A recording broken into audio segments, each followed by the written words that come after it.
Supreme court के जरिए इस परेड पर रोक लगाने की केंद्र सरकार और दिल्ली पुलिस की कोशिश नाकाम हो चुकी है।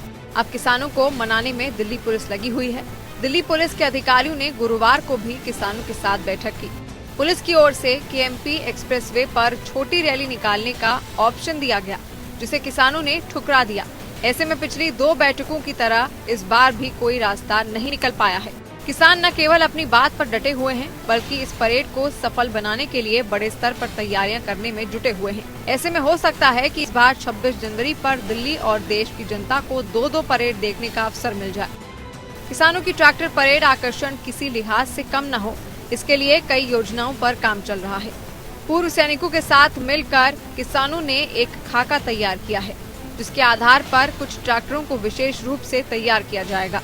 किसानों की कोशिश है कि जिस तरह राजपथ पर अलग अलग राज्यों की झांकियां निकलती हैं, उसी तरह उनकी ट्रैक्टर परेड में भी देश के हर राज्य की कम से कम एक झांकी होगी, जिसमें वहां के किसानों की दशा को दिखाया जाएगा। हर ट्रैक्टर पर तिरंगा झंडा और किसान संगठनों के झंडे लगाए जाएंगे, साथ में देशभक्ति के गीत भी चलाए जाएंगे।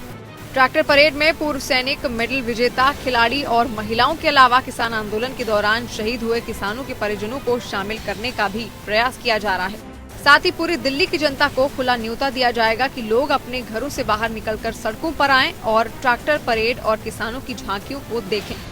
किसान नेताओं ने साफ किया है कि उनका उद्देश्य दिल्ली पर चढ़ाई करने का नहीं और न ही किसी विरोध प्रदर्शन की तरह ये परेड निकाली जा रही है। उन्होंने ये भी कहा कि वो अपने देश की परेड में किसी भी तरह का विघ्न नहीं डालेंगे और इसीलिए उन्होंने तय किया कि 26 जनवरी के दिन जब राजपथ की परेड खत्म हो जाएगी और एयरफोर्स के विमान उड़कर निकल जाएंगे, उसके बाद ही किसान अपनी ट्रैक्टर परेड शुरू करेंगे।